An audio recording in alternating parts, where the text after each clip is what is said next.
Hello, everyone. Please type yes in the chat if you can hear me well so that we can start our session.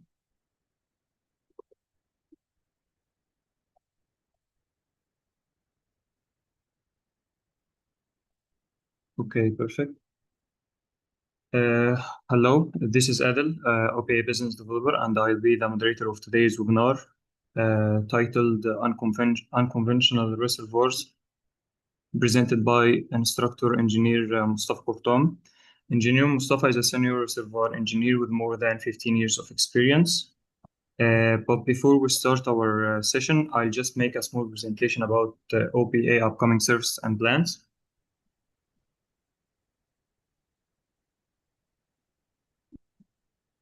Here is a list of our upcoming quarter of live courses, 5 courses starting with unconventional reservoir characterization, evaluation, development, and recovery. It will be this Sunday after 2 days from now. And then we will start integrated production optimization using nodal analysis. That starts on 19th of July.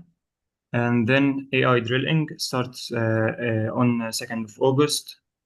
Seismic attribute starts on 13th of August. And then we will end our quarter courses with stuck pipe that will start on 13th of September.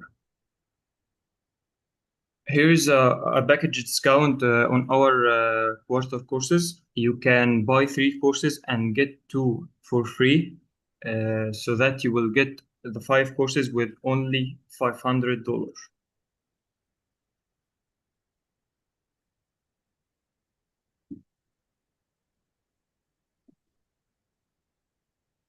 We will start our wave with the unconventional reservoir characterization, evaluation, development, and recovery course that will start this Sunday. It will be for $200 only. You can scan this QR code to register, or I will send the registration link in the chat after I finish my presentation.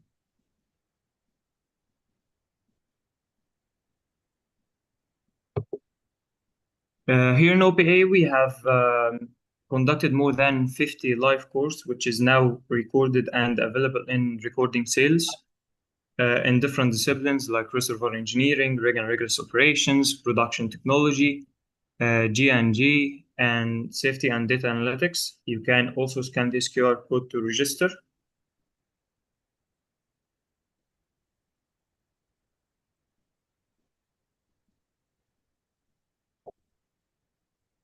And here is one of our best services, which is mentorship program. It's like a one-to-one mentoring sessions by highly experienced mentors. It's like a tailored program based on the mentee's needs. You can request explain the know-how of a software, guiding on personal data, professional guiding for PhD and master, helping undergrad students in their projects. We have completed more than 50 mentorship program with more than 950 learning hours, and the mentees were from more than 10 different countries. You can also scan this QR code to register in a mentorship program. Don't worry if you didn't scan. I'll send all the links on the chat after I finish my presentation.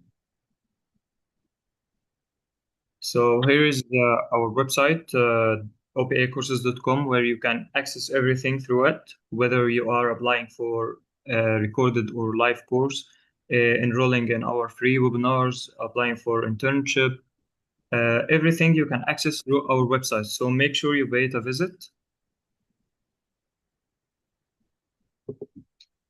And finally, how to be an OPA ambassador. There are 2 tracks. First of them is to take one or more courses or take a mentorship program. So you may be asking yourself, what will I get from being an OPA ambassador? You will get discounts on all courses on all courses in the future, and you will get group discounts when you invite your colleagues.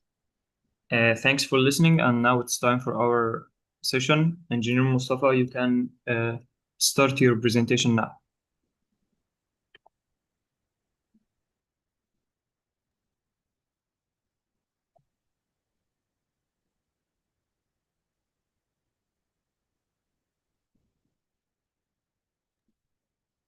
Okay, Oh, the screen is clear and your voice is also clear. okay, good afternoon, all. Um, so now let's start with today's sessions is just regarding an intro into the unconventional reservoirs and the unconventional resources. So hereby we are going to take a glance on how is the development and the best tactics that might be applied for the unconventional reservoirs and how what is differ between unconventional and conventional. So let's start with the uh, original process of being creation of the hydrocarbons and where we able to locate the hydrocarbons beneath the Earth's surface. So start with kitchens or what we call it as a source rock where it being uh, located and being buried beneath the sequences of stratigraphic till a particular depth where the decomposition of the organisms is being taken place, and at that moment there be a generation of the hydrocarbons and the creations of the hydrocarbons according to this kind of decompositions by the factor of applying a pressure and being in an environment with higher temperatures with the presence of the bacteria. All of those three factors plays a role of creation of the hydrocarbon fluids. Those hydrocarbon fluids usually take place by creating the oils that usually happen on a relatively shallower depths, and by increasing the depth, increasing the temperatures, increasing the temperatures will allow for vaporizing the oil into gas phases. And at that depth, there will be a generation of the gases. This happened over a particular period of millions and millions of years with increasing the depth of buried and the overburden pressure. The compaction take place in the source rocks. This kind of compactions reduce the porosity and increasing the pore pressure within the matrix and within the voids and the decomposed voids that has been created with the decomposition of the organisms. After a particular compaction, where is no longer a compaction is being capable for the source rock, at the time of the migration will happen, and at that moment, the hydrocarbon will be repulsed, and the repulsion that will happen usually from the source rock till the adjacent overlying reservoir, or in case of this porous rock, there will be an immediate migration, or if there is a cap rock or impermeable or imporous reservoirs or rock, at that moment, the migrations or this kind of repulsion will take place through the faults. So either we have an adjacent surface with an adjacent formations that is have porosity and pore spaces, so it will receive the emitted and the repulsed hydrocarbon that comes from the effect of compactions and the squeezed. So it takes that part of the fluids over millions and millions of years. The migration doesn't happen in a day overnight. It takes a longer times.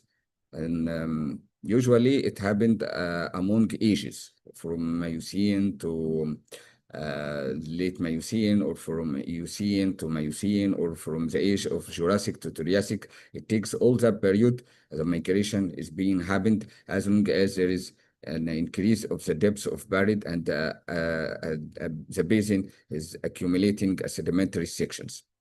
So with that effect, the compaction take place and the repulsions of the created hydrocarbons will happen through the adjacent porous rock. Might be in case if we don't have this kind of rock, it might through the faults, and the faults will find its way to another porous rock to be hoisted and accumulated and transmitted or being conveyed through it. So it happened. The migration will happen for both oil and the gases, and then after the expulsions, it being migrated, and as long as it has on higher pressures and there is no adequate capping, it will find its a way to migrate through the sedimentary rocks, as long as they are also has an pressures and has a porous media. So it being conducted to another layer and another reservoir and another rock and another rock till get the final accumulation for the final reservoir rock, and that's what we find it is as an unconventional reservoir. Also, it might find its ways up to the surface. So at that moment, it being seepage on surfaces and being lost in the atmosphere, and it can be evaporated or being burned. And that happened in the ancient past or periods of the migrations, and for the ages where there are some of the hydrocarbons that is being escaped and is seepaged into the surface is being burned and having increased the temperatures of the earth and the planet at that moment of those ages. And it happened for both oil and for gases. And we are going to return back to this point of the seepages that happened and for during the migration process of the hydrocarbons. So we drill the wells and we identify the percent of the gases and the oil. Usually with reservoir rocks, we find or there might be an opportunity for a vertical communication because it's a porous media and it conduits hydrocarbons and it able to be transmitted and the fluid and the passing through this reservoir rock or this sedimentary rock easily. So there might be also a vertical segregation and the gases accumulate on the oil. On the contrary, for the source rock, where we don't have the chance of these vertical communications and the permeability and the quality of the rock doesn't able to flow the fluids easily, it pertain the generations of the hydrocarbons as the status of the of what it has been created and has been composited without being a segregation. So we find that the oil is located at shallower depths and the gases is being located in a deeper depths, with the effect of the getting more and more temperatures which evaporated this oil into gases. In the middle, we have proportionality between oil and the gases, or as the oil is being moved downward, is being converted into gases. So that is the case, and usually we find the reservoir rock, and we dealt with the reservoir rock over the past 150 years, where we drill and well, and we able to produce the oil or gases, either with a good quality or with a lower quality that may necessitate to carry out stimulation jobs. But about the other types of the hydrocarbon, we discovered like 30 years ago that there are other hydrocarbon as being accumulated and are potentially for its extractions, but with a different methodology than we used it to apply in the higher quality reservoir rocks, where we are usually call it as a conventional resources. So the high quality, where we have a good permeability, good porosity, able to produce a well easily, able to identify and characterize the reservoirs without a huge effort, are being named as high quality reservoirs. But sadly, this kind of easy to produce reservoirs are very minimal or are a little bit has a limited quantity and the limited presence within the hydrocarbon triangle, and moving downward to the less quality, where we have some abundancy over the high quality, but still is less abundancy than the other type and other forms of the hydrocarbons. Where this kind of medium quality, we might able to produce it easily, but it's harder to find. It's harder to find the high quality and it's harder to find the medium quality because it doesn't have the high abundancy than the unconventional resources. But on contrary, the unconventional resources they are widely expanded. They are a huge amount and there are 10 times the volumes of the high quality and medium quality, but it's very difficult to develop and to produce. So in a nutshell, the unconventional or the conventional resources is basically the reservoir rocks that has been accumulated, and they are easy to develop, but they are small volumes. And by the it's a given that with the common sense, when you find it or when we deal with something that has a small volumes and a small abundancy or a little abundancy, it may be a challenge to find it easily. And the opposite is unconventional, which there are larger volumes, difficult to develop, but easy to find. That is the main contrast between unconventional and conventional resources. The unconventional resources are being, or they have different forms and different types of accumulations. We might find it some tight oil or tight gases, but they are reservoir rock at the end. So they've been hydrocarbons that has been migrated into either tight oil or tight gases, but they have some characteristics that are different than the high quality and medium quality. And also when we want to develop them and to produce them in a better way and effective way, we have to apply the unconventional styles and thoughts, ideas, technologies that able to develop them in a effective and commercial economical way than the other conventional reservoirs. So we used in the unconventional different styles and different standards and rules that we don't use and apply them in the conventional resources. And that is a fact in order to make those kind of unconventional are economically wise.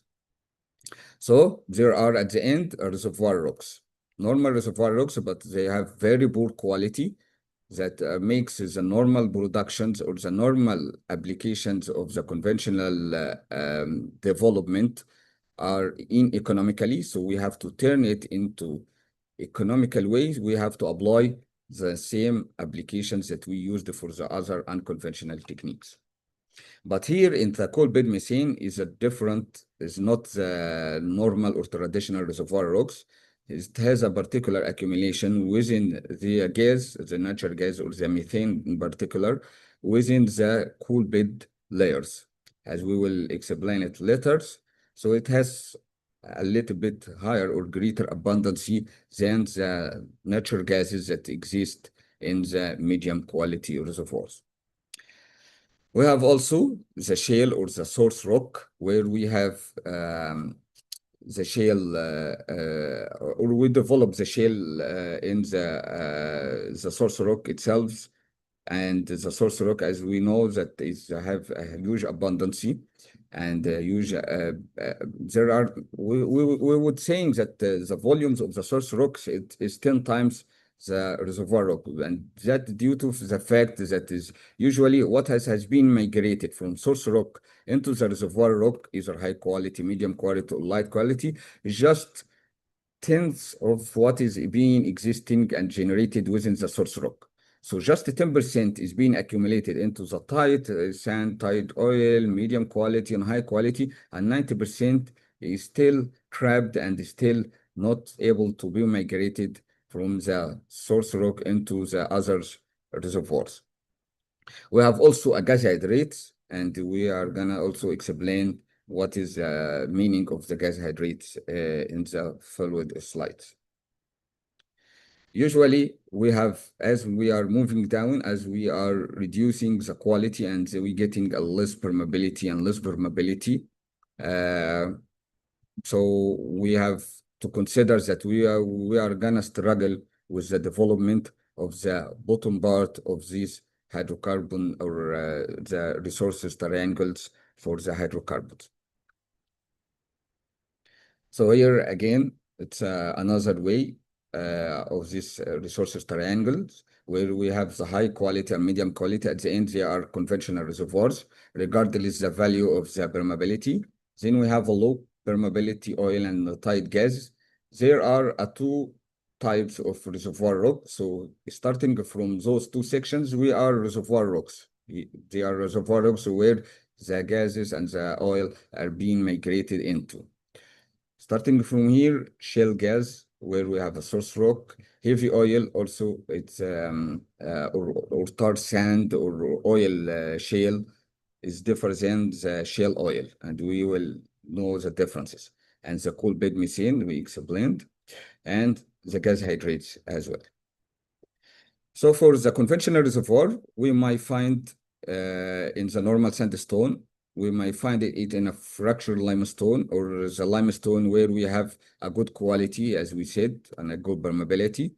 Dolomite also is the same. If we have a good dolomite fractured or has a higher porosity and higher permeability, so it's still now within the category of conventional reservoirs. The same for the shock. Also, the basement. If we have a fractured basement or a highly weathered basement, it can be a conventional reservoir because at the end it's a reservoir rock. It's easily reductions by the direct and the traditional methods. But for the unconventional now, we have to understand that we are dealing with shale gas or oil, where nearly we are here targeting the source rock. So now we are talking about source rock. Tight sand, as I explained again, is a reservoir rock, but with a very low quality. Coal bed methane is methane within the coal. Tar sand or oil sand or oil shale, they have the same terminology, where the liquid comes before the mineralogy or the formation itself. It a particular classification and the forms of the hydrocarbon existence within the earth, and the gas hydrates or methane hydrates. So that they are the reservoirs of unconventional, and those are the normally the reservoirs within the conventional reservoirs. So that is the case that the conventional or normal reservoir that existing within the trap, the classical trap configurations. Here we are targeting the source rock. If you would see, the source rock has a huge amount and a huge volumes that exist is everywhere, and we don't have to care much about the oil water content because there is no water usually or movable water within the source rock, unlike the reservoir rock where has as accumulation and the oil is being penetrated, or the gases has been penetrated through the sedimentary sections that was filled initially by water. So at that moment, there is a water presence there, and it has a negative effect or might be a positive effect of the production of those conventional reservoirs. But here we have to care about just whether we are in the oil window or gas window, and we have a maturity or we don't have a non-maturity. That is what we care about the source rock. But for the fear of getting more water production, we don't usually have this kind of fear. That is the tight sand and the tight oil, or might be a tight oil. As we said, there are a reservoir rock, but usually the characteristics of the tight sand, either oil or gas, they are closer or at the vicinity of the source rock, because once they have been received as hydrocarbons, they cannot able to move back to another area or another location or another reservoir source, another sedimentary rock. So it's being trapped and it's being located within these kind of spots of low quality. There's also another traditional or classical conventional reservoirs.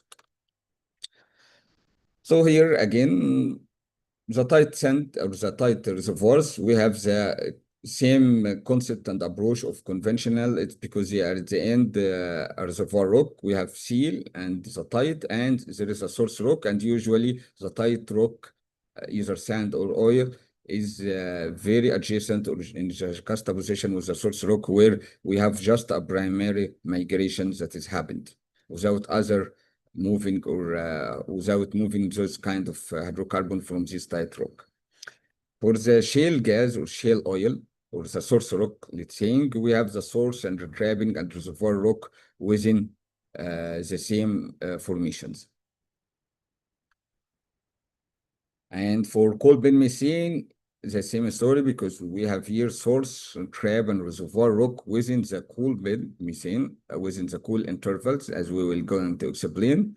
For methane hydrate, uh, it's located on this particular form where we will find it a particular of or particles of ice, but this actually is not an ice, it's gas hydrates, and it has a huge presence within the ocean shelves and in the area where there are arctic or regions that has a lower temperatures within below the 0 centigrade that able to form an ice and forming the glacier environment. So the glacier environments creating the gas methane gas hydrates or methane hydrates, as we will go on to see later.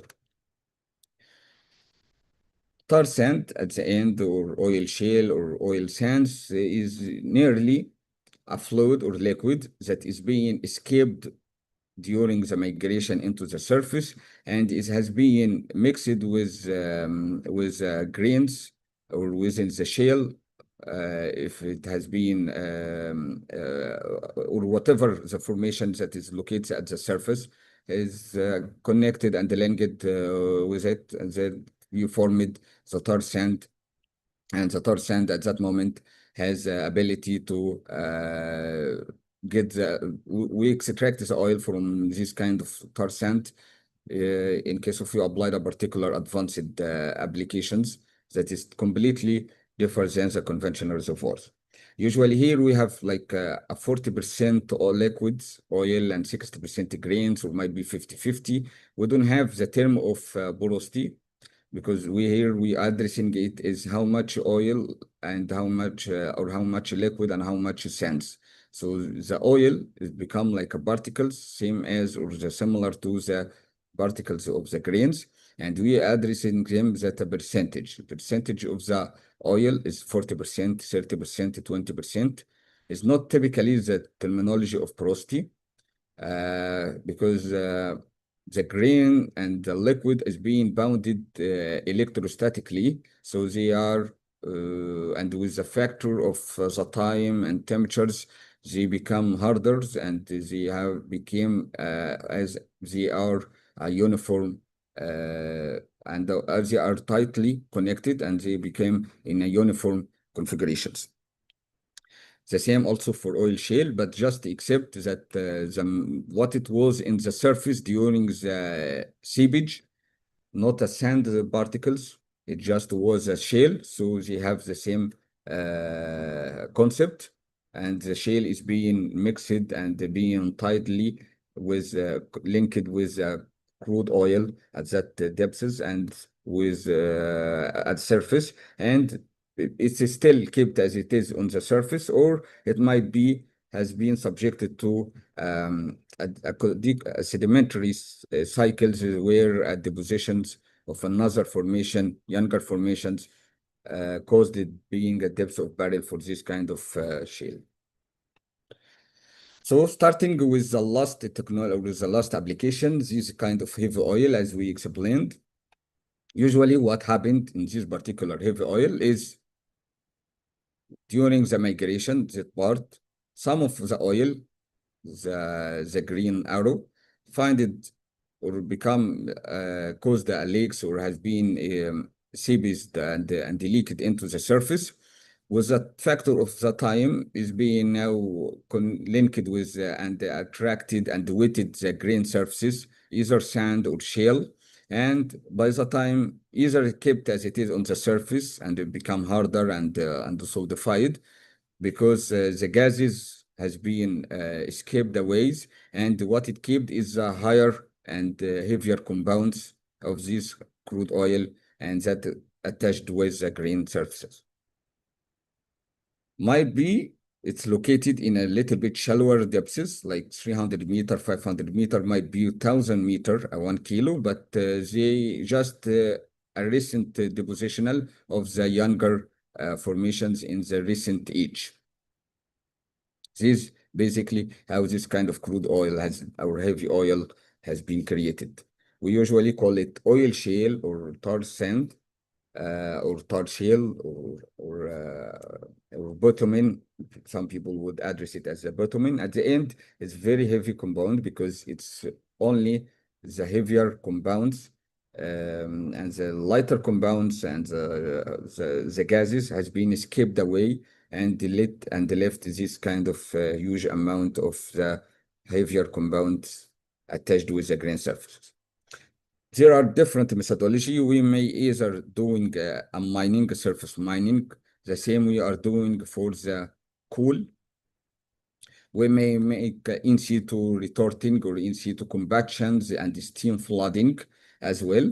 Also, we may combine it with hydraulic fracturing and the SAG technologies. They are the typical methods that to develop the shale.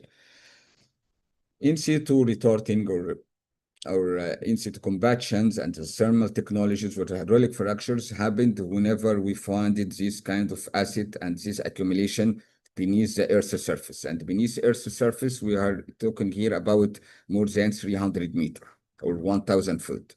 Less than 1,000 foot, we are applying a surface mining because we can make a dragging for and digging for the surface crust in order to able to produce them in an effective way. Deeper than the 300 meter, it has a potential for draining a typical well, radial well, that then we can able to apply the steam or hydraulic fracture or might be an easy to combustion or the method that is we usually apply for the heavier oil.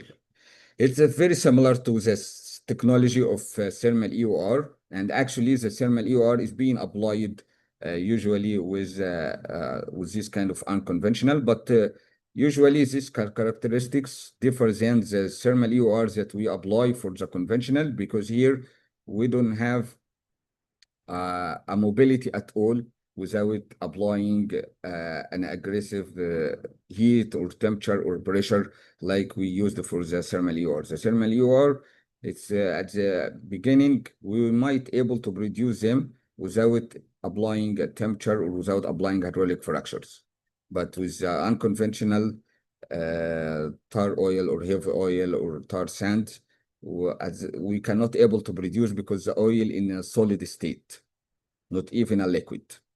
That is the key differences between conventional reservoir heavy oil that required a thermal EOR and the unconventional tar sand. There is where we have, let's say, as we explained, if we have a less than 300 meter, we might apply a surface mining, and it has a particular aspect with this kind of these accumulations. There are also in each particular or in each type of and the form of the unconventional accumulations, it has many discussions how to characterize, how to analyze, how to produce it effectively and economically, because the cost per barrel to produce at the end a barrel of the heavy oils that resulted from this kind of accumulations, it may cost $40, $50, where we apply the best practices. And if we applied them with the traditional methods or we didn't able to produce them effectively, it may cost $200 per barrel, which is make it in completely uneconomically. For coal bed methane, the coal bed methane usually was like a source reservoir rock that has been subjected to a particular there was a source rock, not a reservoir rock, a source rock that has been subjected to a particular process where it solidified the organic matters, and the organic matter has been completely became a solid state. But luckily, there is some molecules of the or amount of molecules of the C1, the methane, is being attached or absorbed on the grain surfaces of these organic solids. With these organic solids or organic state material, the gases of the methane is being boundly attached with weak electrically into the grain surfaces, and these kind of adsorptions cannot be moved easily. And within the particles of the clay, or sorry, of the organic matters, there might be some channels or some fractures where contains the water. And the fracture, because this kind of clay is with any stresses is being applied, the stresses is either comes from a deposition of another formations. It cannot be compacted, it cannot be deformed. It just release this kind of overburden stresses into a fractures and the cracks that is being and joints that can be created within the cool intervals. So the cool is very sensitive to any overburden change. Once there is some depositionals has happened or had happened in the past, it acting on a higher or a greater overburden caused this cool to be fractured and segmented into particular or small pieces. With the time, this kind of fractures is being filled with the water, with underground water, and still the gases that is being attached with the cool, it's being electrically attached. It cannot be migrated because there is no drawdown is being applied. What we usually do is just drill a well and produce the water, because if we perforate and we try to produce the gas, it cannot be produced. So we de-watering or de-evacuate the fracture from the water. So we intentionally install an artificial lift system, ESB, BCB, might be a sucker rod, whatever the type of the artificial lift we used. But here we used the 100% water. After a while, the gases, when it feels that there is no more water or there is no more pressures within this kind of fracture, it try to migrate into the fractures and find its way toward the sink area and being entrained with the water stream toward the well. Then the gases can be produced from the annulus and is being separatedly in another pipes or in another tubular toward the surface, and then we can use the gases alone. So that is the way, is we evacuate the water and or we can get dewatering, and then the gases starting to make what we call like molecular diffusions. So the molecular diffusions of the gases is being escaped from the cool point or the cool moleculars into the fractures that was naturally created toward the wellbore. So for the cool bed methane, for the methane hydrates or for the hydrates or gas hydrates, the red one, where there is some repulsion of the gases that has been migrated into the sedimentary sections, but then it couldn't able to find a reservoir rock or a trap. It has been migrated into the surface. At that moment, if the gases has been migrated with a higher temperature environment, so the gases will be filled in the planet and make what we call a greenhouse effect and make this kind of shell.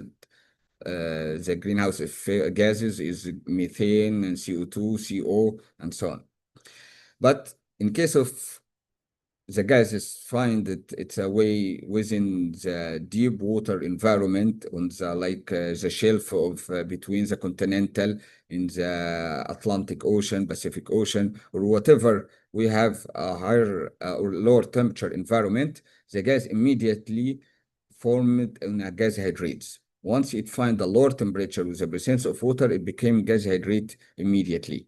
That's why we find it a huge amount of volumes of gas hydrate in Japan, on the continental or in the shore area of Japan and Australia, within in the western side of Spain, on the Atlantic Pacific, and also in Siberia. However, it's not in a deep water environment, but in the leisure environment that has a lower temperatures. So it formed a gas hydrate. Then these gas hydrates either exist on the surface, on the sea floor, or is being subjected to another formation, younger formations, and another cycle of depositions that make it sink and make it depth of barrel, and has been covered by another younger sedimentary. But usually it's just within a matter of 500, 600 meter of soft sand, and they are existing abundantly in the seafloor environment. So these are detailed explanations on each kind of unconventional resources. Let's now talk about or shed a light on why we are talking them as an resources, not a reservoirs. And the reason behind that is because, however, they have existing extensively, usually over the normal conventional reservoirs, but the way of to develop them in an economical way is still a questionable. And some countries or some people, some operators succeeded to produce them in economical ways. However, the other didn't able to have the same exercise or practices the same style of the development. So still they are not uneconomically. And according to PRMS, or the conventional, or for the adopted acknowledgement of the terminology of addressing the hydrocarbon resources, or the hydrocarbon, we were saying the hydrocarbon materials. When it just to be able to find or to locate the hydrocarbon, we name it as an resources.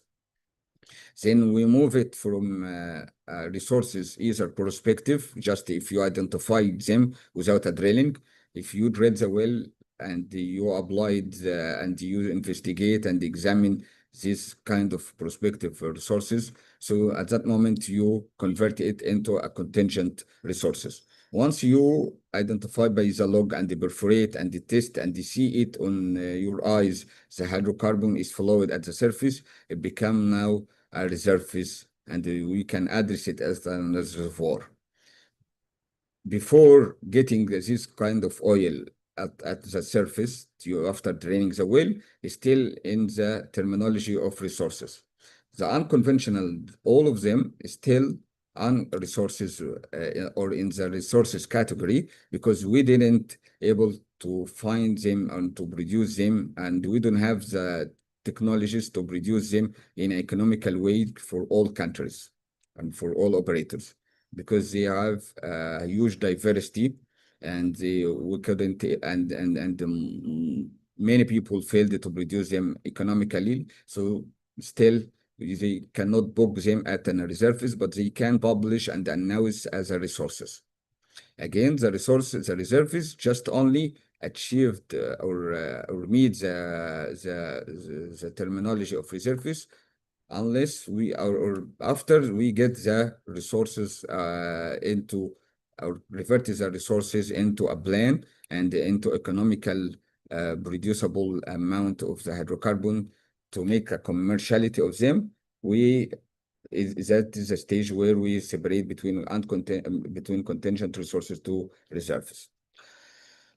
So that is the essential point where we have to able to recognize that when you have or when you deal with unconventional asset, you have to consider it is still resources, not a reserves. You cannot able to address it as a reserves because it still is not being in a commercial way.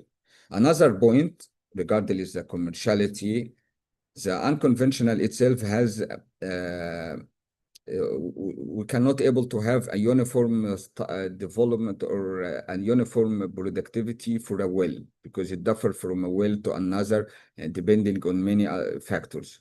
So we were not able to standardize and generalize what it have been seen in a well to apply it on the similar well for the same reservoir, for the same asset, and in the same condition and the same area. Just changing or spacing 20 meters or 50 meters, you may find a completely output or different outputs, either positive or negative, either higher or less is what you have seen in a particular well. So with this kind of anomalous trend of the unconventional assets, we cannot able to identify a particular or generalize a particular trend. So at that is similar to the conventional reservoirs, you cannot generalize an arb's decline or doing a material balance. So you're able to predict and forecast how much oil you will get. So at the end of the day, you're able to identify your reserves for a particular time periods. For unconventional, it's quite challenging there is a lot of uncertainty and a lot of outcomes you get for a particular inputs. So with that way, there will be a huge variety. So you cannot saying my recovery factor is from 1 to 5%, and for the volumes itself is from 20 million to 200 million. It's a huge ranges of uncertainty. There is a conventional reservoir. Once you identified the oil in place, you have a particular ranges for a low case and medium case and best case, and also for the development itself. Once you produce from a well and you're able to understand or to figure out how much is the oil that able to produce, like 200 barrel per day or 1,000 barrel per day, regardless good quality or low quality. So you're able to estimate the decline, the ultimate recoverable reserves, EUR. With that way, with one well, you can generalize the idea over or among different wells, and you will saying, okay, I will drill 10 wells. Each well will produce from 1 million to half millions. So my reserve is from this range, from 20 million to 40 million or 30 millions, depend on the quality of each well and depending on the conditions that or uncertainty. So you address it 1B, 2B, and 3B. The unconventional is quite challenging. You cannot able to figure with one well to standardize among the other wells. It's quietly variable, and the variety is very huge. So it's quite difficult. So that what make most of the people prefer to keep them in the category of resources. It's less likely to find someone saying, I have unconventional reserves as these values or I have a 50 millions unconventional reserves. It's quite less likely to find someone who says this, but it's different in the conventional. It's very simple to analyze, very simple to forecast, which is the opposite for unconventional. One of the things that I would wanted to highlight before passing through the source rock and the unconventional reservoirs is with the argillaceous material, with the shale itself. Usually there is a rumor that is a claim that is saying that is the clays or the shale has a high porosity but lower permeability, which is not true. The shale has a very low porosity and very, very, very low permeability. But is what we have seen from the logs, or what is being seen in the logs, is that is may indicate an higher porosity is not actually a porosity. It just we measuring the water or the hydroxyl groups, the OH, that is existing within the minerals, and both of them, the hydroxyl groups of the OH, along with the other minerals, perform the mineralogy of the clay minerals or clay compound and the argillaceous compound. So the OH is a part from the is a kind of molecules, and it's a part from the structures of the mineralogy of the clays. It's not a porosity. The porosity is what is existing intra the grains and intra the mineralogy, which is truly very rarely to find a porosity more than 3 or 4 BU within the shale. But what is being seen is the green molecules, which is belong to the water, and we measure it as in water, but actually it doesn't reflect a true porosity. It just reflects the water existing and bounded within the clay minerals and with the minerals and the form both of them, the clay minerals and the structures of the molecular structure of the argillaceous materials. And some people would prefer to address this kind of water as clay-bound water. So clay-bound water is not a porosity, it's just from itself, from the name or by the definitions. It's just a water that is bounded with the clay and is apart from the clay, cannot be separated. If we separate this water, the clay will lose the benefits and the structure of it. So that's why the water existing within the clay is a part of the clay. So it cannot be replaced. The oil cannot be replaced this water. So it is existing within the structure and embedded within the structure of the clays. So this happened for all types and all forms of the clay. Why I'm saying this? Because for the unconventional or for the source rock, we have now a different structures and a different pore structures that is not matching and is not similar to what we have used to see in the conventional. In the conventional, we were seeing the inorganic matrix where we have the mineralogy, calcite, quartz, whatever the mineral type that form the matrix and the grains. And we might find also a clay minerals, the argillaceous material. And we have the inorganic pores, whether we have porosity like intergranular, fracture, intercrystallines, but at the end in organic pores. The inorganic pores, the intergranular, have a water that is a film of water according to the wettability, and this what we call it is WI. And the hydrocarbon gases or oil that has been migrated into and replaced the water by capillarity effect, due to the effect of the high pressure of the source rock that has invaded the reservoir rock, so the gases has been replaced with the water. So it filled the pore space, and the clay-bound water, which is a water that is being attached with the clays. And usually we measured the total SW as this all these waters, but some logs like NMR is separated between this water and the clay-bound water, which is attributed to the presence of the clays. That's what we usually find in the normal reservoir rock or conventional reservoirs, inorganic pores or the intergranular pores and the matrix. But what is differ here in the source rock, there is a material of the organics, because usually the source rock possesses the organisms that has been buried with the time of depositional of the formation itself. So both of them has been deposited and being sedimented together. The organisms itself, regardless coral reef, algae, whatever the type of the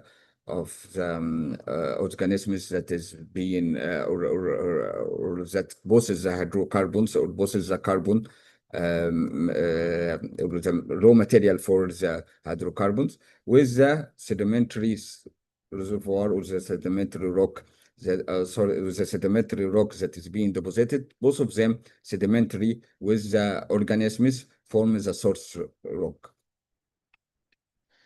We have here the organic matrix, and we have within the organic matrix, after the time of or the factor of time and pressure and temperatures, along with the presence of bacteria, some decomposition happened within the organic matrix and creating a pores and voids within this organic matrix, which is, we call it organic pores.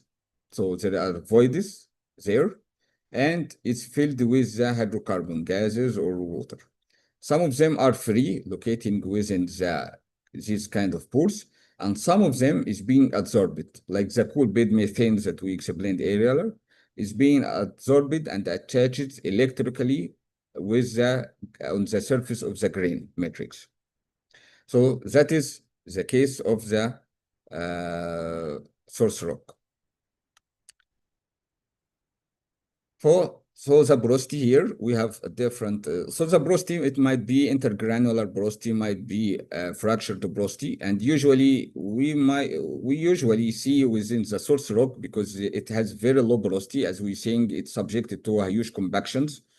Uh, so with this kind of limited porosity and very low porosity, with any stresses being applied, it cannot be compressed more or compacted more. So it usually releases stresses on the fractures. So we usually find a fractured porosity within the source rock and the organic porosity, as we explained. The permeability for the source rock, as you see, is in the macro scale or nanoscale, 0.0001 millidarcy. So it's like one nano or one micro. So usually we have very or quite low permeability that cannot able to mobilize the fluid particles within this shale or within this rock. But the migration, as we explained, happened due to the compaction. So it just reduction of the porosity reinforced and applied the pressure and caused a movement, reinforced movement with the effect of the compactions over this kind of source rock, or what we call it a shale. But the migration didn't happen just as we are flowing the oil from a reservoir to reservoir, or from being the flowing within the same reservoir. So let's talk now about how we would see the unconventional in case of we develop this kind of source rock, that the famous signatures and the typical performance of the well. We have getting achieved a high production or a flash productions at the beginning, and that period of the production usually because we rely a lot on the on the hydraulic fractures. So we usually the area time is being dominated with what we call a linear flow. Also, in case of we have a natural fractures that contribute initially in the high production rate at that moment. So once we evacuated either the natural fractures or the hydraulic fracture or both of them, the well decline aggressively, and then we started to produce from the matrix of the source rock towards the fractures, which has a very low contributions and in impacting on the production rate. Usually we have the linear flows that take like a months, 2 months, 3 months, 5 months, depending on the volume of natural fractures or the quantity of the natural fracture, and depending also on the created hydraulic fracture. If you created a more, it would extend a longer than if we created a limited or a small fractures. So a few months, we ended the linear flow. Then we have what we call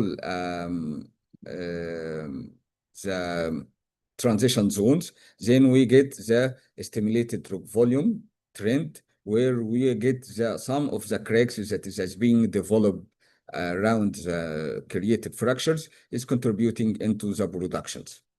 And it take 5-6 years on the maximum. That is the longevity of the typical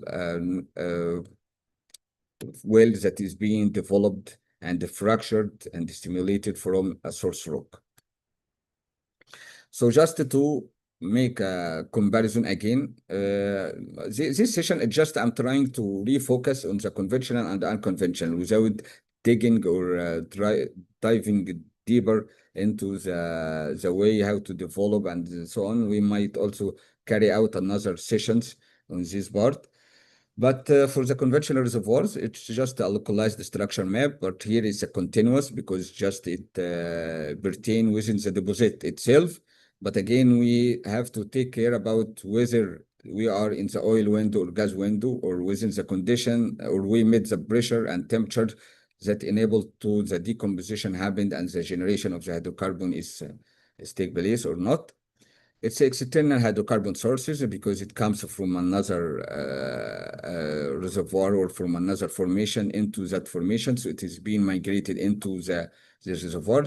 Here it's a self-sourcing. So you are producing for the hydrocarbons that has been generated or has been created within the same rock. The hydrodynamic influence, there is a hydrodynamic influence where we have artesian system, or the reservoir is being different reservoir in a communication. So here we have to take care, or we may consider the depletions that may happen in a reservoir when we have efficiency other running mature reservoirs. Might of some of them is being in communications and so on. But here we have a minimal hydrodynamics because, as we're saying, that we have a low permeability. Usually, each batch of the source rock it change or doesn't affected by an or doesn't being getting an impact with what is being happened around. So if you develop the unconventional reservoir or a source rock and you doing extensively development and there is some water and so on, you cannot assume you will find the water in the closer or at the vicinity of this kind or in the adjacent part of the source rock. But no, it cannot be that way. It might be with the normal conventional reservoir rock, but in unconventional, you may develop them even if it's in a deeper locations, and you will not find the water or you will find the same hydrocarbons accumulation that it was being created in the past.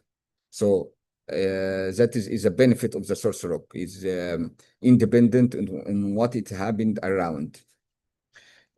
The porosity is an important, the porosity and water saturation, but here in the unconventional, there is no meaning for the porosity because we will explain later why it is. So we don't consider to assume how is the porosity. There are other factors we are taking care about the source rock rather than the porosity. The permeability usually more than 0.1 millidarcy. Here the permeability is very quite low in nano or micro. The permeability doesn't depend greatly on the pressure, but here is the permeability is very sensitive on the pressure. If we deplete it greatly, we produce greatly the unconventional reservoirs or the source rock, we usually affecting negatively on the permeability due to many factors. One of them is the natural fracture itself. Once we deplete the natural fractures, the apertures may collapse and may get thinner and compacted, which will act on the permeability. And there are some other factors we will explain later. Here we have a traditional PVT.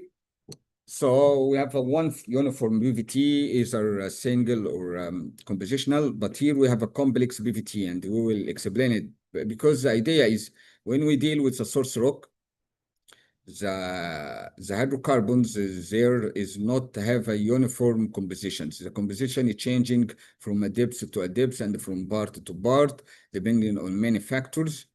And we will going to focus on and emphasize on and stress on this point later.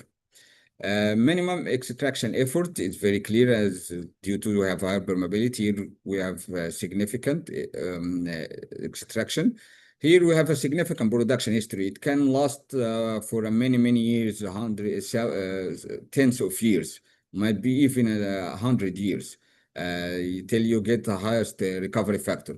But here, limited production history. Usually here in the conventional reservoir, you can achieve up to 50% recovery factor. In the unconventional source rock, maximum you can achieve this 4, 5, 6% maybe on maximum or at most. Often late development life cycle, usually you may also apply a rejuvenation for the conventional reservoirs, but it's not the same story for unconventional. Unconventional is early development cycle. A few wells, but here we have to drill many wells in order to make them economically visible. The reservoirs are, or the reserve based on the volumetrics, as we said, just you can calculate the height, saturation, porosity, and so on.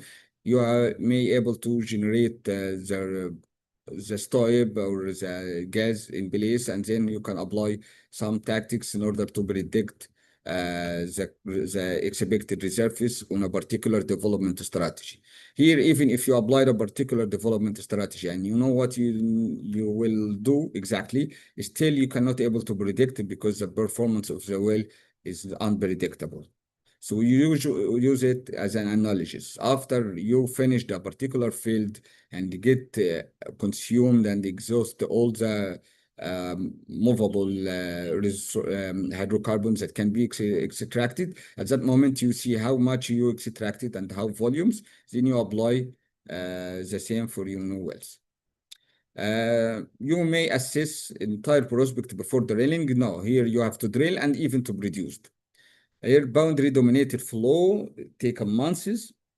So after a few months, you get the reservoir from boundary because the pressure propagation signal is being propagated because hypermobility and the flow, you can able to produce a well or a droplet of oil or gases by viscous forces from the boundary area towards the well bore. But here is no boundary dominated. It's just you're producing around the fracture you have created. These are things that we may it may explain an actual case for unconventional reservoir where they have drilled more than 13,000 wells, and they just use how much, or they calculate, or they see they draw with the initial gas rate that like here in 1,000 scf per day from 7 million up to half million, and how much the reserves that has been or the estimate or the ultimate recoverable reserves that this well has achieved, the cumulative production till the well sees the flow and no longer able to reduce. And if you would see, you cannot able to establish a trend. However, they are in the same pool and in the same province and even in the same area, but each well behave individually. They applied the similar tactics and the similar technologies, same development styles. They are nearly subjected to the same philosophy, but each well produced differently. So that is the same, and you might find a very or a limited or low quality wells or limited the production rate wells. They achieved a cumulative production more than many wells that they were producing even with 6 millions, but they didn't last a longer time. Just after a short time, the well failed to continue. So usually in the unconventional we used with a cluster, and even within the same cluster you may have a different performances. That's why also it's very challenging to expect how much the reserves and the cumulative production will be within the next year or the next chapter on your development plans. Each will stand alone, individually or separately. So that's really one of the characteristics of the unconventional reservoirs. And of that, to develop it economically, you have to drill more wells. And the idea is to have to drill with a cheaper way. So to make all the possible shortcuts and violate all the standards that you usually apply in the conventional, but just for the sake to make it economically. Usually when do or drill a well, we usually take care about quality. So we need for the conventional reservoir to drill a well that sustain for a longer time, have a quality, and we have to ensure there is some integrity to avoid a leakage from other intervals to within the reservoir or within the sequence of the stratigraphic sections. But for the unconventional, to make it honestly, economically, you have to violate all these kind of rules. We need just the wells that will not last forever, just a matter of a few years. So we need a well that just can accommodate the production for 2-3 years, and that is all. We don't need a permanent well. We just talk about a well. And then if when it comes to environmentally or the integrity of well is being lost, we pump the cement and we make it abandonment. So the idea is within the unconventional, it has a huge engineering effort because we need to reduce the time and cost 5 to 10% with the typical classical well that is being drilled within the conventional. And because the drilling cost itself, if we reduce that to 10% or maximum 20%, we're able to now to have the chance to carry out an aggressive stimulation job, which is cost a lot, and the resultant will be less than the normal conventional well. And at that moment, within a very low and limited production rate, it might be economical. Here also the slides that we were addressing when we were saying that for the source rock, that is the source or shale, there is a migration that happened from the organic pores that being created within the organic skeleton toward the inorganic pores within the source rock itself. And from the inorganic pores with the factor and of the compaction is being migrated to the sandstone or whatever limestone, any sedimentary rock adjacent to the source rock. And this sedimentary rock either became a reservoir or just conduit the hydrocarbon to another sedimentary, which will be trapped finally. This here a limestone section, which is matrix supported. We call it a macrite.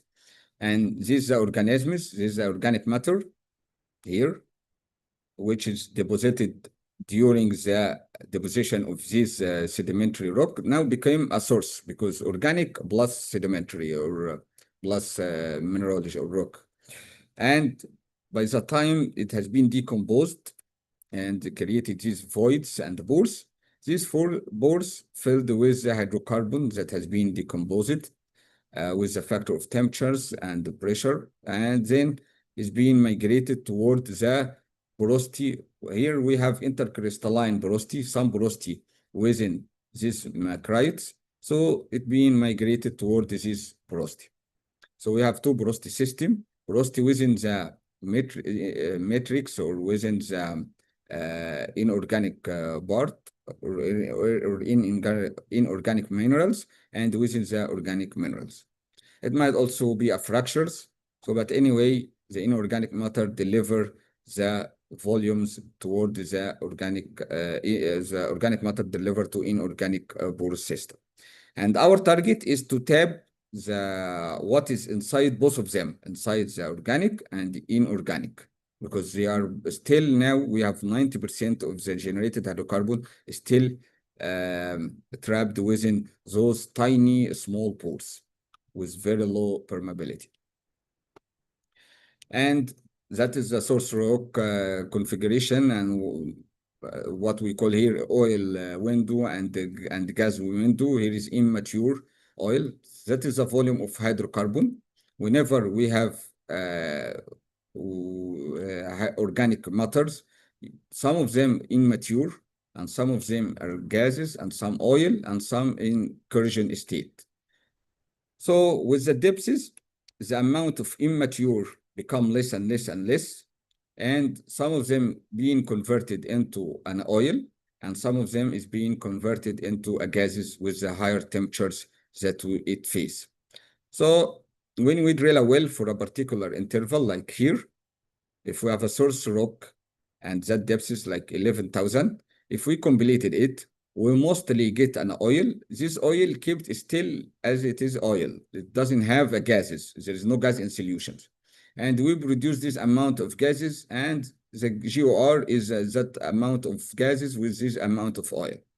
But once they are being migrated toward the reservoir rock, they are being mixed together, and the gases with the factor of the pressure become in solution with the oil, and they are trapped in the reservoir rock as a one composition and one single flow type.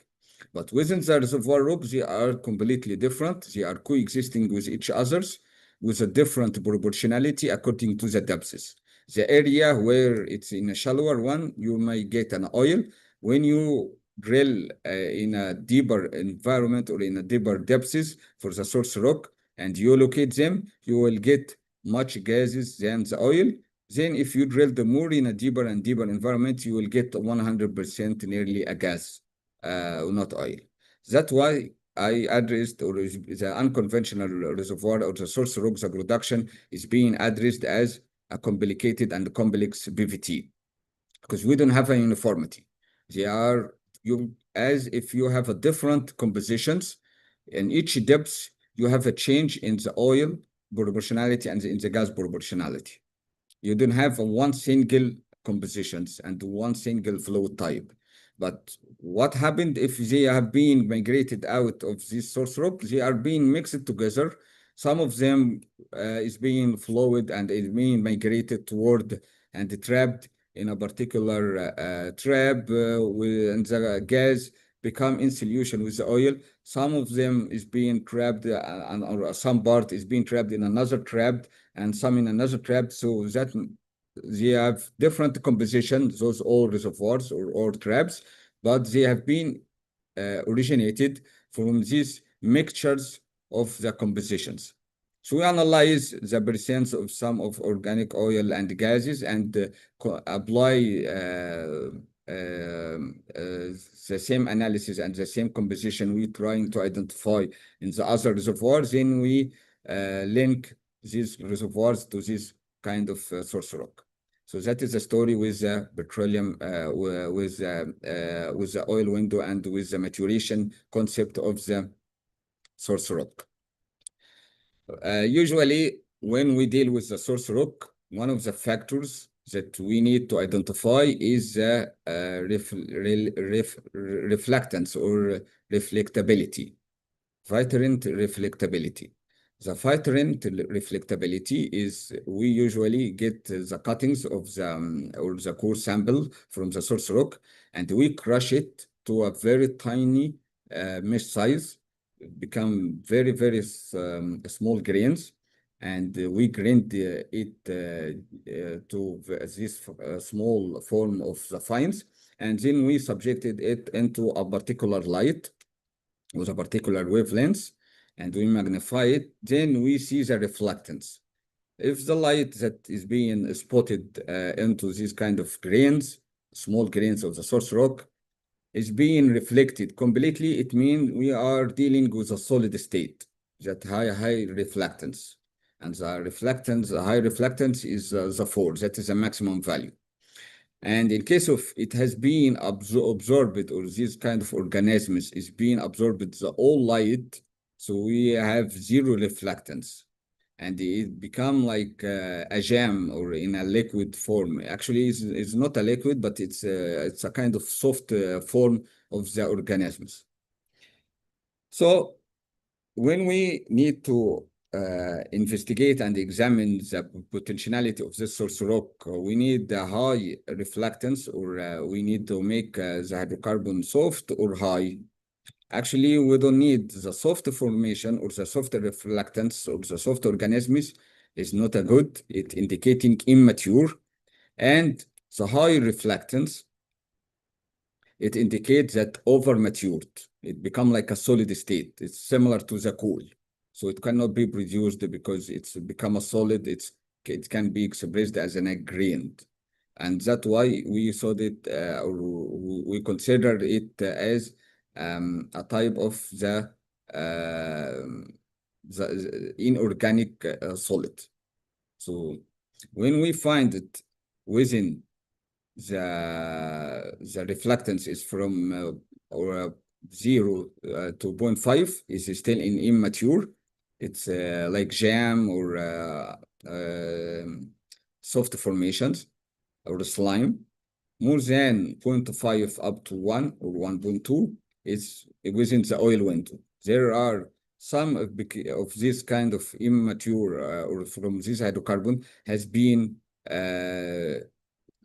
reached to a maturation, and it being transformed into a solid liquid state of the hydrocarbons. So it's similar to this window. Here, if we have immature, and now some of them is become in an oil phase. If we have a reflectance of more than 1.2 up to maximum 2, it means that it indicating we have any gases. So it become good thermality, and the temperature is being, or it indicates that is we have a good thermal effect that converted that immature into a gases. But more than 2, it became, all of them, it became like a solid state. Usually, we measure, because the hydrocarbon itself, as we explained in that aerial part, we have a part of organic matter, solids. So if you measure these values itself, it would produce a high reflectance, like 4. But if you produced and you measured the reflecting within these pores, it may produce the liquids form. So there is some, not heterogeneity, but there is some contrast between the measurement of the reflectance with the solid, organic solid state, and within the hydrocarbon itself that become a liquid phase or gas phase. That's why we repeat the examination of this sample like from 50 to 100 times.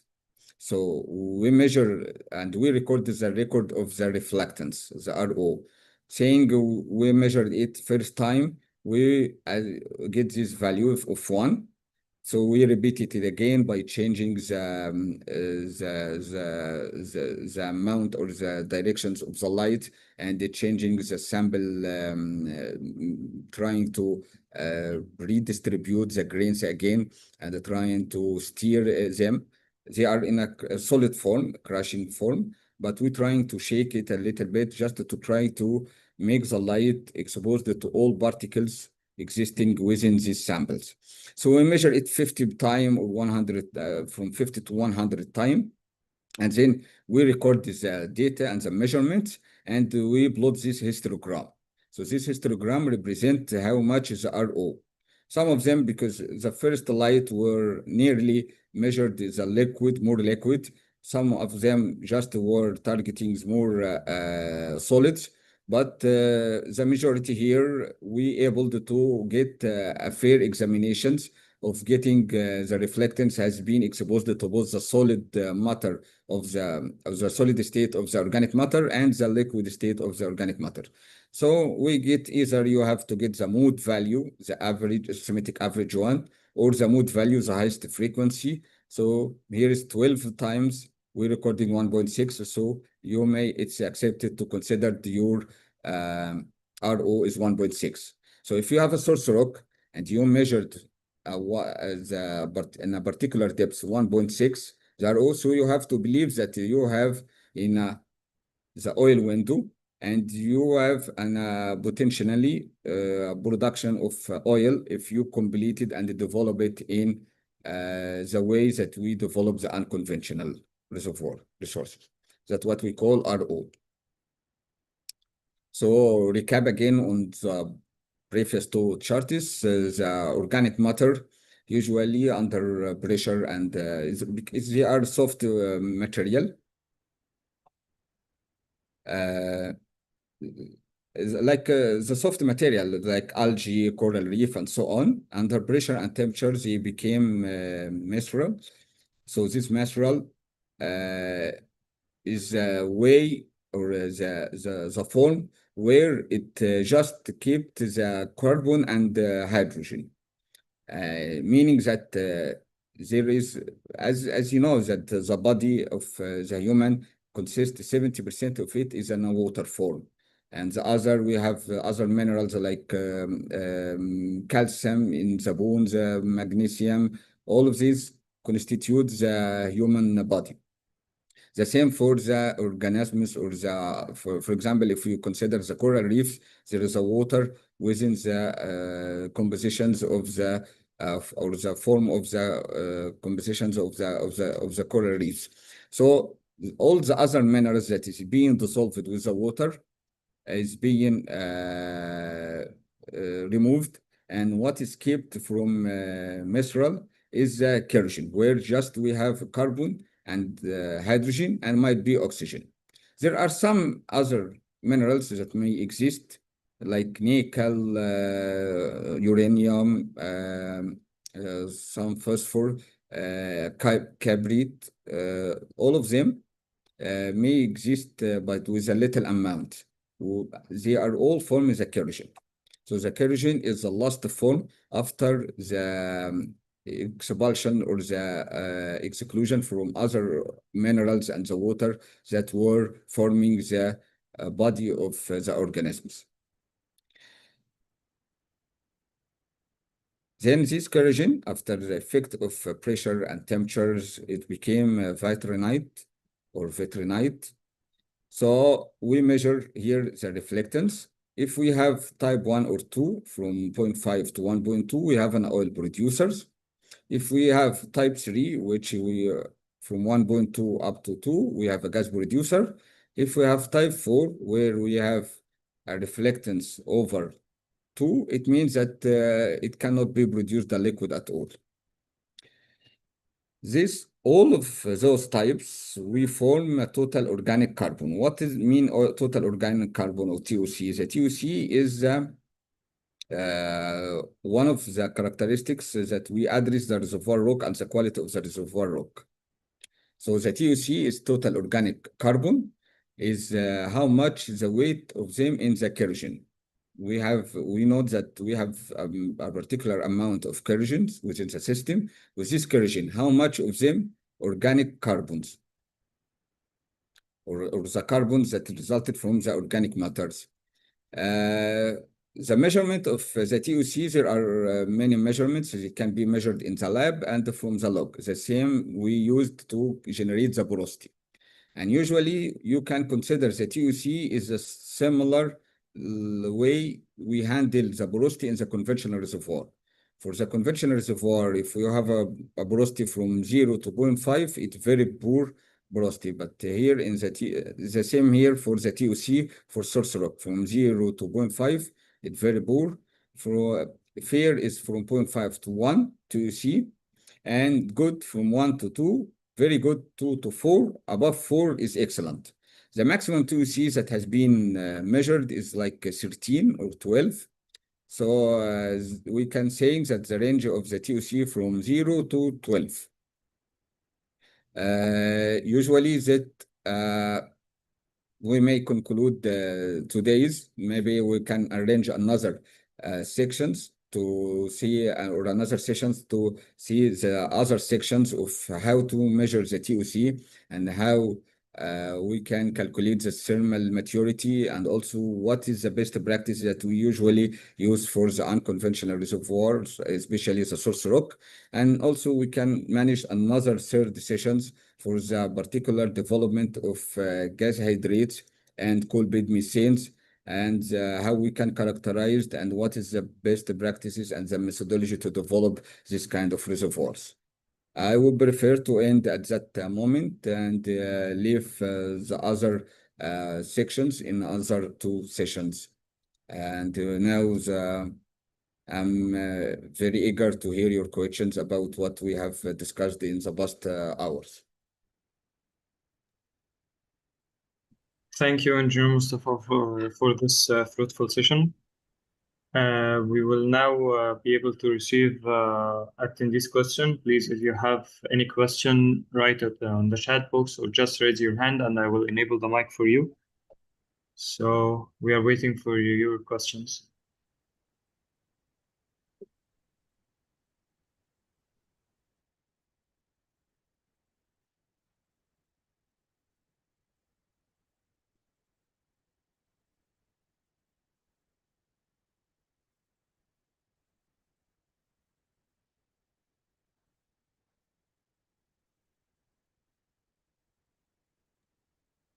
Okay, we have a question from Ahmed.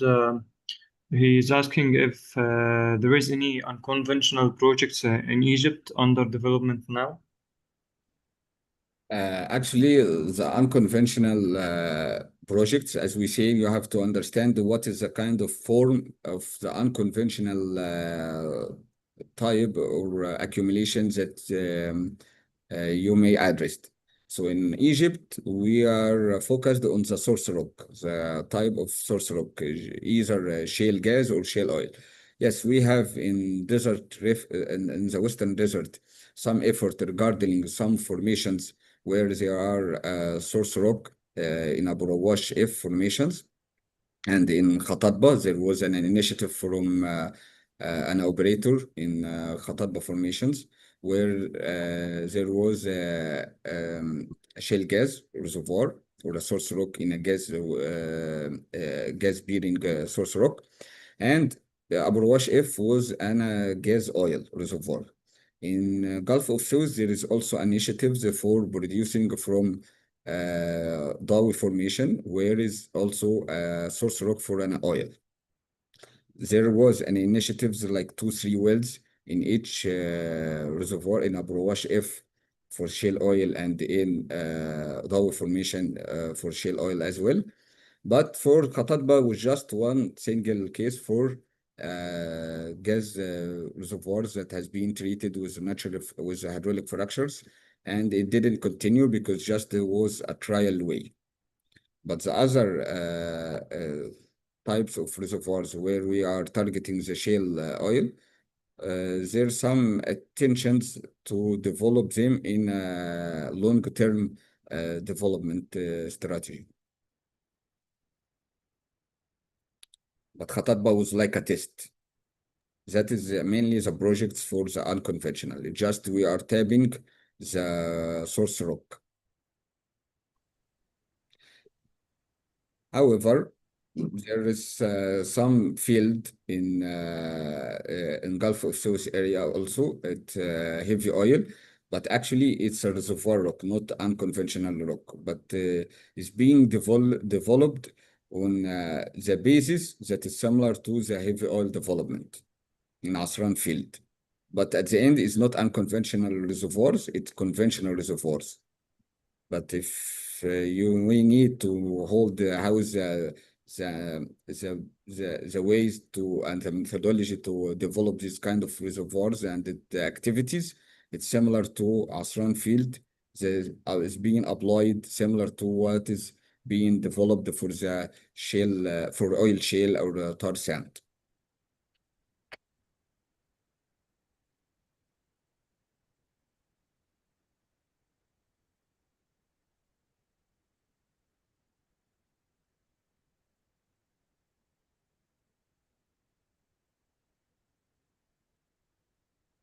I think, Arsenius, your question was answered during the last answer.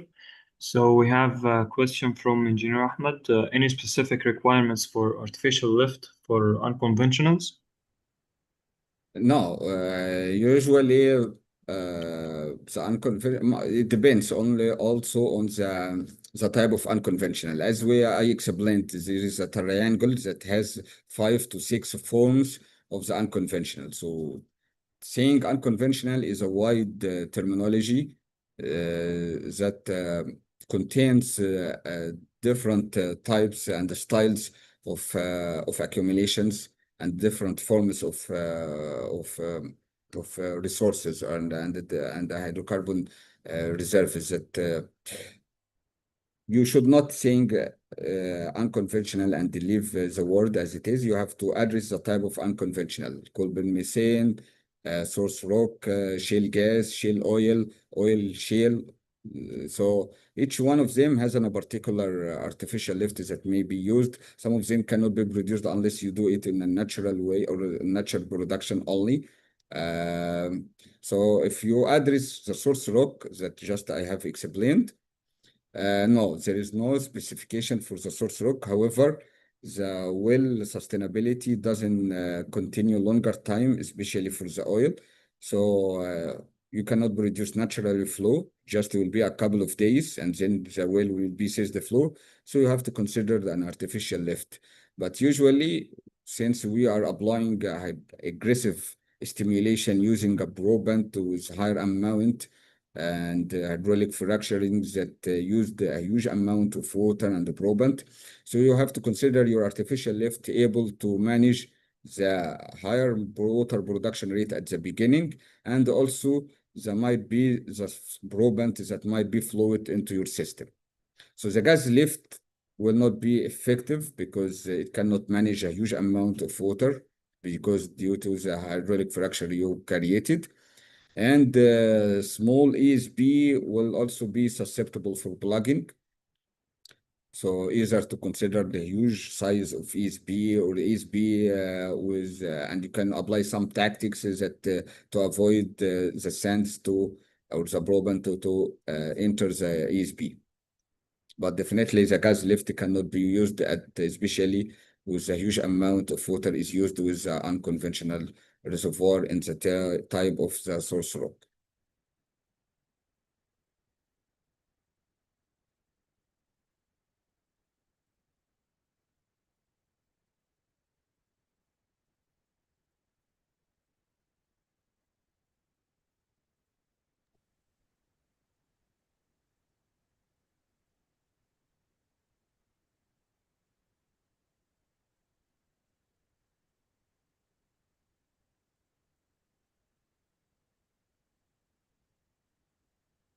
Okay, we have a question from Arsenius. He was asking in the Khatatba field, what kind of formation is it? It's a shale. Usually the composition itself it's similar to Barnett Formation. Barnett Formation is also one of the famous source rock in the United States. It has a composition of about 60% quartz, 20% lime carbonates, either limestone and dolomite, and like 15% from argillaceous material, kaolinite and illite. Might be some other minerals, but just with a very low amount or percentage. But mainly the quartz constitutes the majority with 60%. But it's still on the shell size, yani quartz, but shell size. So it's a source rock with, and we call it a shale because the size of the grains is less than 1 over 560 micron. So this kind of formations, regardless of the lithology, as long as we are dealing with very small sizes, we call it as a shale. This actually will be in, might be, we will drive in deeply into the shale characterizations, and the concept might be in the second sessions. But this session just I'm trying to just show the fundamentals of the unconventional resources and why we call it resources, not reserves. What is this kind of resources triangle, amount, volumes of the types, and so on. The detailed one will be in the other sections or the other sessions.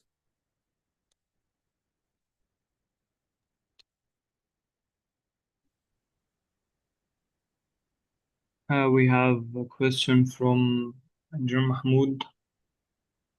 How the shale exists in the Western desert? I know that shale formed in Delta and Nile Formation, so can you explain that? Actually, the shale, again, how we have to make differences between terminology of shale and the argillaceous material. Argillaceous materials that he may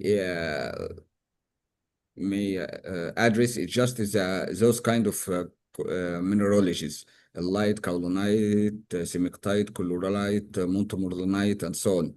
There are argillaceous materials where they are water sensitive mineralogies and that produce the high gamma ray because there is amount of lithium and the amount of potassium. They are usually existing as a either dispersed and shale or dispersed clay within the sand or laminated or within the grain. That's what we call it as an shale. Usually they have a very small sizes. But whenever we have a quartz in the same size of these argillaceous materials, with very small, we call it as an shale as well. The same for carbonate. You may find a carbonate in the metric supported, like a micrite, is the shale for the type of the carbonate.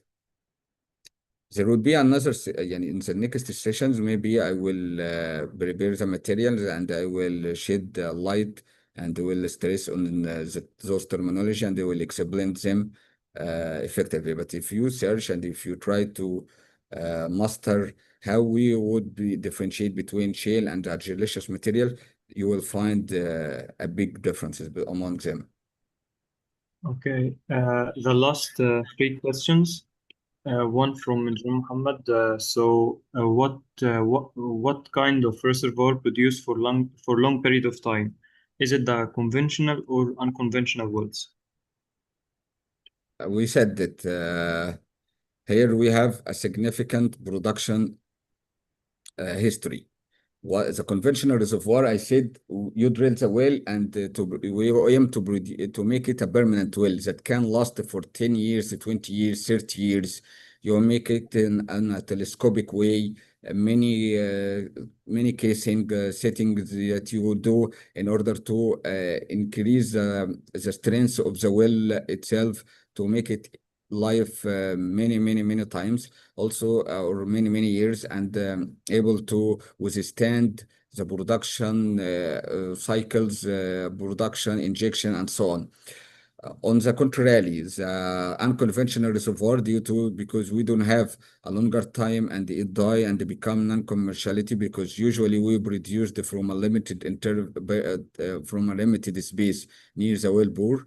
So maximum 5 years, 6 years, 4 years, 3 years, and sometimes. So it's not necessary or economically or engineering wise to build a long-term asset. So either the drilling itself, the pipelines, and so on is being used on as a concept of temporary. That's why it's a limited production history. Just each well sustainable in a shorter times and the idea is, or the smartness, or you have a clever drilling engineers, they find all possible actions and efforts they can put in order to reduce the cost time, regardless if this will affect the run life of the wells or not because you don't need a long wells that can sustain and subject to aggressive conditions or a change in the conditions. You just need a wells with a short time intervals. Okay, thank you. We have a question from Raymond. What kind of perforation can be done in such unconventional reservoir? Again, please, when we talk about unconventional, you have to consider what's the kind of the unconventional you plan for. We have this kind of triangles. We have different type of unconventionals. Each one of them has a particular perforations and drilling concept and development approaches that they change from one to others. But if you talk about shale gas and or source rock that is the shale gas or shale oil, the normal perforations that we used for conventional can be work without any problems. But the idea is you have to consider pumping hydraulic fracturing. The hydraulic fracture is an essential process and the technology that has to be employed in the source rock or the unconventional shale gas or shale oil, but it's optional for the conventional reservoirs. So that is a thing. In case of we have a tight gas, tight oil, yes, the normal perforation also is that we used for the normal, either deep ventilation or medium ventilations. It works fine here. Okay, thank you. The last question for today from Aisha. Why do conventional reservoir experience significant hydrodynamic influences, while shale play have minimal hydrodynamics? What role? Yes. For example, this kind of conventional reservoir and this unconventional reservoir. The unconventional reservoir is a kind of container that is isolated. It cannot be, there's no fluids can be migrated into it. Even within the shale itself, the permeability is with the nanodarcy. If you develop extensively a particular intervals, and you just moved 100 meters, and you're trying to develop another intervals or another part or another portion of this field, you will find the same pressure, high pressure, as you found it in just 100 meter, or the clusters that you developed and you depleted it. There is no equilibrium happened in the source rock, this type in the source rock. Let's see the conventional reservoirs. The conventional reservoir you may produce from this field, and if they are all in hydraulic communications through the same aquifer, if you produced here and you deplete this reservoir saying from 6,000 to 1,000 psi, and it became a mature field, then this reservoir, however, is not touched at all. If you drill a well, you might find a depletion on it, not because it has been produced, but because it's in hydrodynamics, so it has been sensed. Additionally, if you produced from this field and it has a communication with other aquifer or with the surface, you may find a recharge on artesian system, and you have a strong support with these reservoirs that comes from surface or from everywhere. Third point, if you drill a well and you deplete it, and there is an water that has been included into this portion of the reservoir, and if you drilled on the same elevation or might be deeper, you might also find it's filled with the water, because they are in hydrodynamic, and the equilibrium should happen in both in the pressure and in the fluid distribution as well. So here is very sensitive to hydrodynamic. If your water has been find its way here, if you drill in the bottom, you will find it water. The pressure itself is very sensitive. If you deplete, it will affect within the same reservoir and even with other reservoir, as long as they are in hydrodynamic. And the shale is the opposite. It cannot be affected from the other reservoirs, and even with it itself, if you deplete a part or a portion, it cannot affect on another version or another portion that was not untouched. You will find it is still in a virgin pressures. Okay, thank you, Engineer Mustafa. I think this is all for today. Thank you again for this fruitful session, and thank you all for attending. Don't forget to check our next course, which will be Unconventional Reservoir Characterization, Development, and Recovery. That will be held this week on Sunday, presented by the same instructor of today's webinar, Engineer Mustafa Khattan. If you want to enroll, just contact us through any of our social media channels, and we will help you. Thanks for attending, and see you soon, inshallah, in our next webinars.